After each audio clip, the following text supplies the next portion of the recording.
მოდით დღეს ვისაუბროთ ამერიკელი აქტივისტის ჩარლი კირკის ისტორიაზე.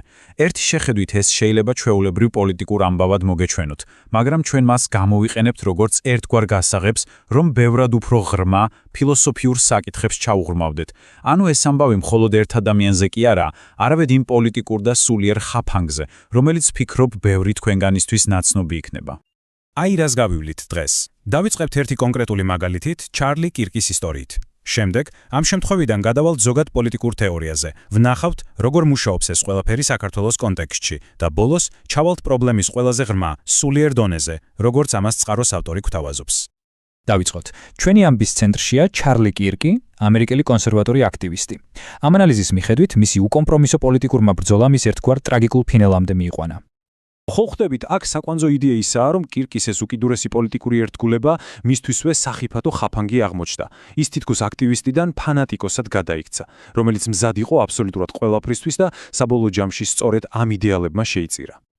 და აი ეს არის ის მთავარი კითხვა, რომელიც კირკის პირადი ისტორიიდან უფრო ფართო ზოგად პოლიტიკურ თეორიაზე გადაგვიყვანს. ეს თეორია კი, როგორც ვნახავთ, მთელ ანალიზს გასდევს ლაიტმოტივად. ახლა კი მოდით, დავშალოთ ის მთავარი პოლიტიკური კონცეფცია, რომელიც ამ დესტრუქციულ მანკიერ წრეს ქმნის. და უნდა ითქვას, რომ ეს მხოლოდ ამერიკაში კი არა, თითქმის ყველგან ხდება. ანუ რა ხდება? ეს არის კლასიკური პოლიტიკური ხაფანგი. ამომორჩეველი მუდმივად დგას არჩევანის წინაშე, რომ დიდი ბოროტების დასამარცხებლად აირჩიოს მცირე ბოროტება. შედეგად რას ვიღებთ? უსასრულო წრეს, რომელიც საზოგადოებას უბრალოდ ერთ ადგილზე ატრიალებს და ნამდვილი ალტერნატივისთვის ადგილს არასდროს ტოვებს. და რა არის გამოსავალი ამ ჩიხიდან? ამ ანალიზის მიხედვით, ალტერნატივა საკმაოდ რადიკალურია. საერთოდ არ მიიღო მონაწილეობა მყალბ არჩევანში. ანუ უარი თქვა კომპრომისზე და დაელოდო იმას, რაც მართლა ღირებულია, თუნდაც ამას ძალიან დიდი დრო დასჭირდეს. ახლა კი მოდით ეს ამერიკული მაგალითი სარკესავით მოვარგოთ საქართველოს პოლიტიკურ სინამდვილეს. არგუმენტი იმაში მდგომარეობს, რომ საქართველო ფაქტობრივად ზუსტად იმავე ხაფანგშია გაბმული.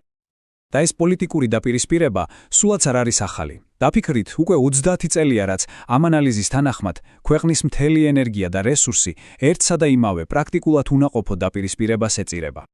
შედეგად ვიღებთ პოლიტიკურ ჩიხს, რომელიც ალბათ ყველასთვის ნაცნობია, პროევროპული თუ პრორუსული. ამ ანალიზის მიხედვით, პრობლემა სწორედ ეს დებატია, რადგან ის მთავარ არსს გვერდსულის და ქვეყანას საკუთარ თვითმყოფად გზას აკარგვინებს. ეს კითხვა ფაქტობრივად მთელი ამ დებატების საფუძველს აყენებს ეჭქვეში. რატომ უნდა ვეძებდეთ გამოსავალს გამუდმებით სადღაც გარეთ, როცა მთავარი რესურსი შესაძლოა ჩვენშივე, ჩვენ შიგნით იყოს?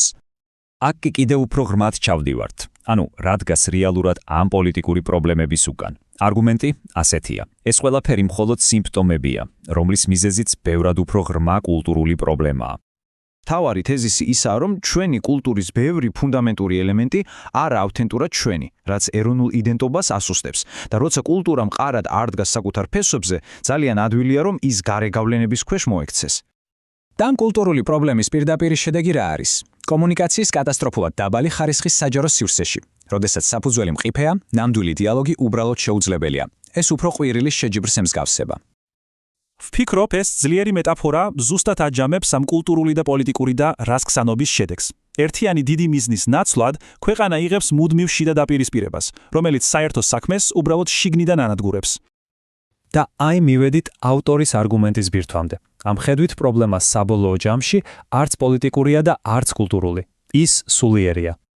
ეს საკვანძო მომენტია. აქ ცოდვა ახლებურად განიმარტება. ეს არა უბრალოდ რაღაც წესების დარღვევა, არამედ ეს არის თვითმნიშნელოვნება. სურვილი, რომ საკუთარი თავი სხვებზე მაღლა დააყენო. და სწორედ ეს არის ავტორის აზრით ყოველი კონფლიქტის ფარული სათავე. ბიბლიური ისტორიაც კი გვიჩვენებს თუ რამდენად ძველია ეს პრობლემა. კაინმა აბელი ხომ რაღაც მატერიალური სარგებლისთვის კი არ მოკლა, არამედ იმიტომ, რომ მისი სტატუსი შეილახა. მისი თვითმნიშნელოვნობა დადგა კითხვის ნიშნის ქვეშ. და ეს უძველესი ამბავი პირდაპირ უკავშირდება ჩვენს თანამედროვე პრობლემებს. პოლიტიკური პარტიები, აქტივისტები, ერები ხშირად ყველა იბრძვის არა იდეისთვის, არამედ უბრალოდ იმის დასამტკიცებლად, რომ მე უფრო მნიშვნელოვანი ვარ. კარგი, პრობლემის დიაგნოზი დავსვით, ახლა ვნახოთ რა გამოსავალს გთავაზობს ეს ანალიზი. მაშ, საით არის გზა? ჩვენ წინაშეა ორი მკვეთრად განსხვავებული მიდგომა. ერთი ამ ქვეყნიურია, პოლიტიკური რევოლუცია, სისტემის შეცვლა. მეორე კი სულიერია, პიროვნული ტრანსფორმაცია. თავარი არგუმენტი ისაა, რომ სისტემის შეცვლას აზრი არ აქვს, თუ ადამიანის შინაგანად არ შეიცვალა. სხვაგვარად, ნებისმიერი ახალი მართველი ადრე თუ გვიან, იგივე თვითმნიშნულოვნების ცოდვის მსხვერპლი გახდება. ამ არაპოლიტიკურ პოზიციას, რა თქმა უნდა, თეოლოგიური საფუძველიც უდევს. ამ ხედვით ქრისტიანობა მოითხოვს არა ამ ქვეყნიური ძალაუფლებისთვის ბრძოლას, არამედ სულიერ გარდაქმნას, რომელიც პოლიტიკის მიღმა დგას. და ამ ანალიზს ვასრულებთ ამ პროვოკაციული კითხვით. ავტორი გვიტოვებს ფიქრის საგანს, იქნებ ნამდვილი ცვლილებების სათავე არა პარლამენტებში, მოედნებზე და მიტინგებზეა, არამედ თითოეული ჩვენგანის შინაგან სამყაროში. ეს არის კითხვა, რომელიც სცილდება პოლიტიკას და პირდაპირ ეხება ჩვენს პირად ყოველდღიურ არჩევანს.